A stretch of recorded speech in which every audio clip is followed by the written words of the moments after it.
أعوذ بالله من الشيطان الرجيم. بسم الله الرحمن الرحيم. الحمد لله رب العالمين، والصلاة والسلام على سيدنا محمد وعلى آله وأصحابه أجمعين ومن سار على نهجه إلى يوم الدين. أيها الإخوة الكرام المؤتمرون في هذا المؤتمر المبارك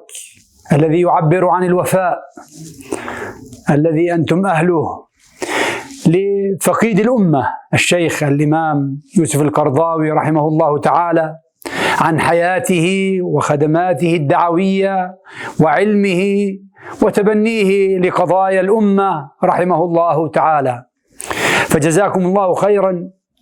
وفي هذه الكلمة أتوجه بالشكر والتقدير للإخوة في مركز التعليم والتحقيق التابع للجماعة الإسلامية على هذه المبادرة الطيبة والقيمة للوفاء لإمامنا وشيخنا القرضاوي رحمه الله تعالى، وجزاكم الله خيرا. الحقيقة الحديث عن الإمام القرضاوي ذو شجون وله أبواب كثيرة واسعة، سعة اهتمامه وعلمه وانطلاقته في خدمات هذه الأمة ودعوته إلى الله وحمله مبكرا لهم الدعوة وقضايا المسلمين أجمعين. وبالتأكيد أن الإخوة المشاركين في هذا الملتقى سيتحدثوا في جوانب عدة من حياته رحمه الله تعالى، وأنا سأتناول في كلمتي هذه القصيرة القرضاوي وقضية فلسطين. وأقول ابتداء إن الحديث عن فضيلة الشيخ القرضاوي وعن ارتباطه بقضية فلسطين وتضحيته من أجلها وحمله لها في الآفاق يضيق به هذه الكلمة، بل ربما يحتاج إلى مؤتمر كامل، ولكن نقول وباختصار أن قضية فلسطين شغلت على الشيخ رحمه الله عقله وقلبه ومشاعره وأشعاره وكل حياته رحمه الله. أن الناظر فيما قدمه الشيخ رحمه الله لقضية فلسطين يحسب أنه تفرغ لها وأنه لم يشتغل في غيرها، فقد أولاها في علمه وفتاواه، في أشعاره وقصائده، في حراكه وتنقله في بلاد العالم للتحريض لنصرتها وحث أبناء الأمة حكاما ومحكومين على أن يكونوا خلف هذه القضية، ما يوحي بأنه أعطاها وقته كله. وفي الحقيقة أن ما أنجزه الشيخ رحمه الله تعالى لهذه القضية يفوق ما أنجزه ربما بعض المتفرغين للعمل لها، والذين عاشوا وقتهم كله لها ولم يكن لهم إنجازات في أبواب أخرى. أما الشيخ رحمه الله فرغم ما أعطاه لهذه القضية فقد كانت قضايا الأمة كلها حاضرة، وكان عالما واسع العلم، وكان عاملا داعيا في الميدان حاضرا. قضية فلسطين عاشها مبكرا منذ كان شابا صغيرا في 14 من عمره، عندما يحدث عن نفسه أنه كان يخرج إلى المسيرات احتجاجا على وعد بلفور، وكان يتمنى ويعرض نفسه لكي يؤخذ إلى التدريب والاستعداد للجهاد في فلسطين وهو في هذه السن المبكرة، لولا أن أبناء عمره وسنه رفضوا أن يكونوا من المشاركين، وآلمه ذلك كما يقول، وكان يرغب أن يكون من المجاهدين المدافعين عن ثرى فلسطين. وبقي هذا ديدنه ومصاحبه حتى آخر لحظات حياته، فهو الذي يقول وهو على الكرسي يقول: أتمنى لو كنت أستطيع الذهاب إلى هناك إلى المسجد الأقصى المبارك، أو يحملوني على كرسي متحرك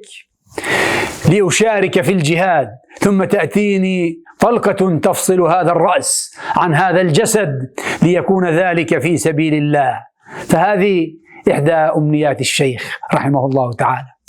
الشيخ زار فلسطين في الخمسينيات، زار غزة وزار الخليل وله بها ذكريات، وذهب إلى غزة عام 2013 وكان له مهرجان واحتفال في غزة يليق به وباعتقاد المقاومة واعتقاد الشعب الفلسطيني عموما بمكانة هذا العالم المنافح عن قضية فلسطين وعن قضايا الأمة جميعا. ولكن لا شك أنه خص هذه القضية بعطائه وعلمه. ألف الكتب في عام 1967 عندما وقعت النكبة، ألف كتابه درس النكبة الثانية، ولأن الناس كانوا يسمونها نكسة للتصغير من أهميتها أصر وقال إنها نكبة، ونكبة لا تقل عن النكبة الأولى، وبين لماذا انهزمنا في هذا الكتيب وكيف ننتصر وما هي طريق المؤمنين لاسترجاع فلسطين واستعادتها. وأيضا له كتاب القدس قضية كل مسلم، وله الفتاوى الكثيرة، بل هناك فتاواه جمعت في كتاب فتاواه المتعلقة بقضية فلسطين وغير ذلك، وخطبه المنبرية التي كان إذا تحدث عن فلسطين هز المنبر وهز الحاضرين وحرض وحرك. وكذلك رحمه الله لم يكتف رغم كبر سنه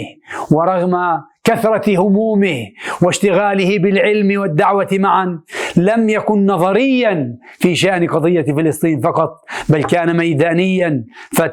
فقام برعاية مباشرة لمؤسسات وأنشطة وفعاليات لخدمة قضية فلسطين ولتوفير الدعم المالي مثل ائتلاف الخير ومؤسسة القدس الدولية وتنظيم حملات التبرع وغيرها التي رحمه الله قادها وتفاعل معها، بل فعل الأمة معها، وكان له جهود وكثيرة، بل كان يحرض الشباب بقصائده، وهو صاحب قصيدة أنا عائد أقسمت إني عائد والحق يشهد لي ونعم الشاهد ومعي القذيفة والكتاب الخالد ويقودني الإيمان نعم القائد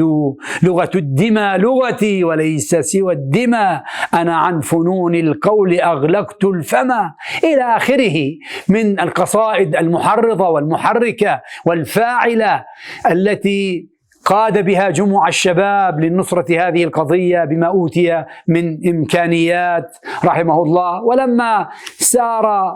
بعض الفلسطينيين في ركب السلام الموهوب أيضا قال قصيدته سراب السلام وسلام السراب، وقال فيها قالوا أبشروا بالسلم يا عرب امرئ القيس بدت في الأفق طلعة شمسه صفراء كالورس تولى عهد شامير شبيه الأسود العنسي وأقبل بعد رابين أخو عنترة العبس ورابين كشامير فمن نحس إلى نحس فلا أسوأ من هذا سوى هذا وبالعكس إلى آخره. وهو يبين أن طريق فلسطين عبر الجهاد،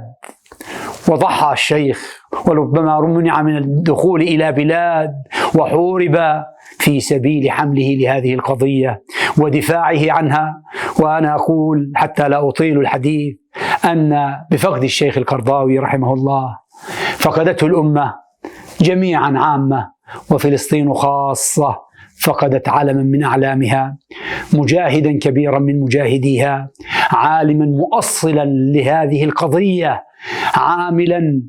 متحركا محركا للأمة، مفعلا لها، باثا للغيرة في قلوبها. نسأل الله سبحانه وتعالى أن يتغمد شيخنا بواسع رحمته، وأن يرفع درجته، وأن يكرم نزله، وأن يحشره مع النبيين والصديقين والشهداء والصالحين وحسن أولئك رفيقا، وأن يعوض الأمة خيرا، وأن يعوض فلسطين وقضيتها من علماء الأمة خيرا، وأسأله سبحانه وتعالى أن يجزيكم أيها الإخوة القائمين على هذا الملتقى مركز التعليم والتحقيق التابع للجماعة الإسلامية خيرا على مبادرتكم هذه، وأن يبارك فيكم، وأن يبارك في الأمة، وأن يعوضها من علمائها وفي علمائها خيرا. والسلام عليكم ورحمة الله وبركاته.